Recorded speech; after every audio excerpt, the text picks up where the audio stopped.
Hello and welcome to the show. My name is Luke Mardigian and you are listening to Be Insured, where we talk about business, leadership, and insurance. That way on your worst day, when you need it the most, you will be insured. Last month we talked about how to create an unforgettable customer service experience, where our guest, Katie Saglimbene from Elevate Marketing Company, provided some great insight on how you should be evaluating your customer service processes.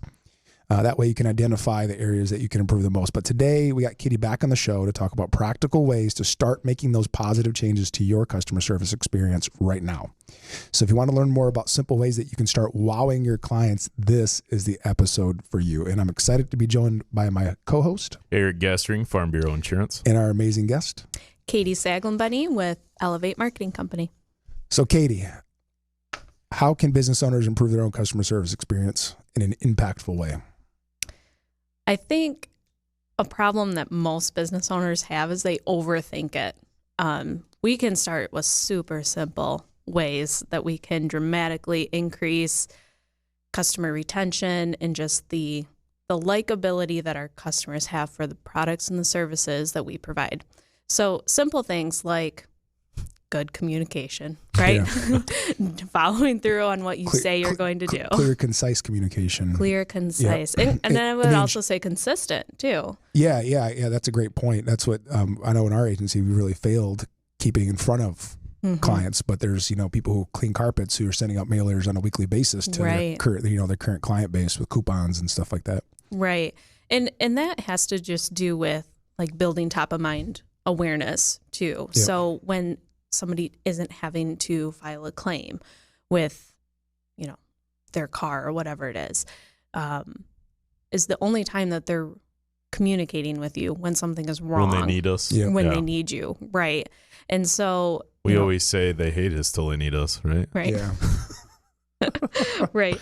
They hate paying their bill at least. Yeah.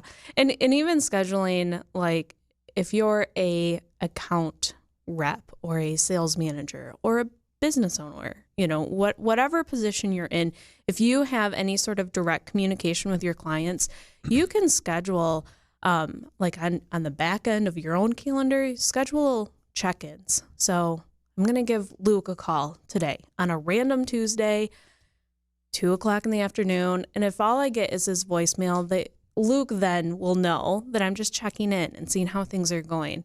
If you're a business owner, having those conversations of business to business and not necessarily I'm reaching out to Luke only because I have a new marketing plan that I want to present to him. That's very salesy. It's very transactional. It's very selfish, really. Yeah. And so having those conversations of how's your business, are you looking to expand? Are you growing? What can I do to help? What are struggling? Yeah. And just having those, building opportunities and relationships with your clients can go a really long way versus the only time that I need to talk to you is when I want something. Or when something is wrong. Yeah. No, that's what it's really interesting in the insurance world because, being the agency owner, I'm running the business, I'm not necessarily one, picking up the phone and calling folks. So, I'm sure there's a lot of business owners out there in the same boat who want to own a business. They don't want to be constantly calling. And, something that we started just a few months ago, and it's just been an incredible experience, is we've outsourced it. Mm-hmm. So we have a company that all they do is work with insurance agents to help them set up review appointments. And we kind of took a different, unique angle on it, that we can do the reviews over the phone. So that way it's more convenient for people and we can fit more appointments into it a day. Mm-hmm. And the feedback we've gotten has been amazing. We've saved several accounts just because we get on the phone with them and do the review, and it's a 10-15 minute review, and they're just so much happier and everything's clear. They had questions in their mind that they didn't want to vocalize. Mm-hmm. So many clients are afraid to share what their pain points are because they don't want to be an inconvenience to the person that they're working with. And to me, that's just a silly excuse, right? I mean, it's 2019. We know we can communicate via text message and Facebook messages and phone. Mm-hmm. There's no reason why you can't share what your problems are. But as a business owner, you don't even know what those problems are because they're not telling you. So you assume everything's great. You're the best business owner in the world. And then it's like you're blindsided when something happens. All of a sudden somebody leaves, and it's like, well, how'd they leave? Right. And that's something that you can do. I know we're talking today about things that business owners can do today. And one of those things is delegating. delegating responsibilities, whether that's internal, I'm going to have the office manager do the X, Y, Z and whatever it is. Or if it's delegating those responsibilities to a third party, and building your team that way. I think some people are still kind of nervous about that word outsource.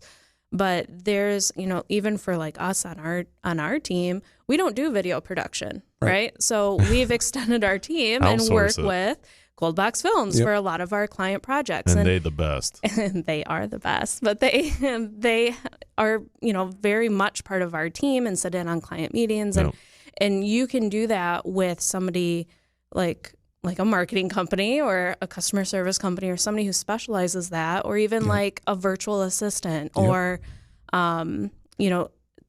there's like your go-to girl type of companies too, where you can hire to just really focus on that customer service. Yeah, I was doing some research last night, and I found that there's actually companies who specialize in every part of the customer service experience. Mm-hmm. So it's everything from somebody who specializes in how to call people and welcome them and onboard them, set expectations, to reviews, to billing issues. I mean, there's so many resources out there in 2019, and a quick Google search for virtual assistants in your business will reveal just tons of resources and companies out there who already have trained people, already qualified people who are willing to help. And what's really cool is that there's a wide range of pricing, because, if you're okay with outsourcing it to another country, maybe, these are English speaking folks, but they're in other countries, so it's a lower cost of acquisition for the talent agency, all the way to people who live in your area that you could actually physically meet with on a weekly basis. Right. So as a business owner, don't be afraid of virtual assistants in that world, because I think that if you don't have the capacity to grow, you don't have the cash flow to grow right now by adding a person, that is the most obvious way for you to improve your customer service experience without dramatically increasing your costs. Right. You can't just go hire somebody, right? Because you got to pay payroll taxes and all that fun stuff. Right. Yes. Let's see, a couple other things that we have done to just really increase our customer experience is sending things like greetables or little surprise gifts throughout the year. So a greetable is something that you can customize. You can Google it, but it's a printed little construction box, and inside of it is a little gift, and you can put pictures and messages and whatnot and have that printed. You can do them locally, but sending that as part of just like the process too. So if a project is completed, send a greetable or send some sort of a thank you gift. People really have leaned on technology so much that we are actually starting to appreciate the physical things, like a handwritten thank you note. I was just going to say that. Something surprise in the mail. And Yeah, for me, this has always been a challenge, because mentally I go, well, it's 2019, number one. So, sending you a handwritten note is old school, right? And it is.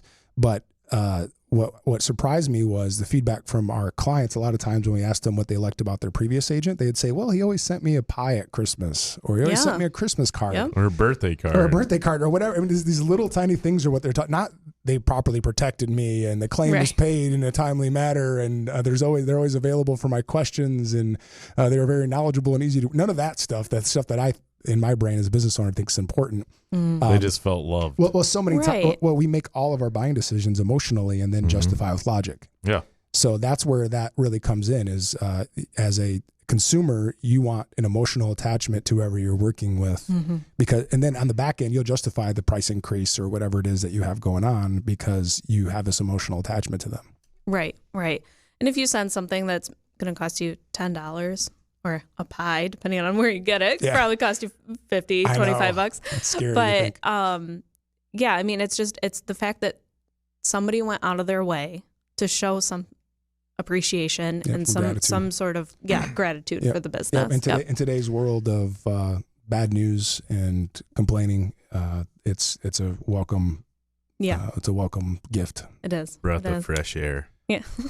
So what would you say that you've seen the most out of business owners that they're lacking in this? Creativity. I think that is something that I think a lot of business owners struggle with, because they're so ingrained and involved in the company day in and day out. As business owners, we have a million different stresses.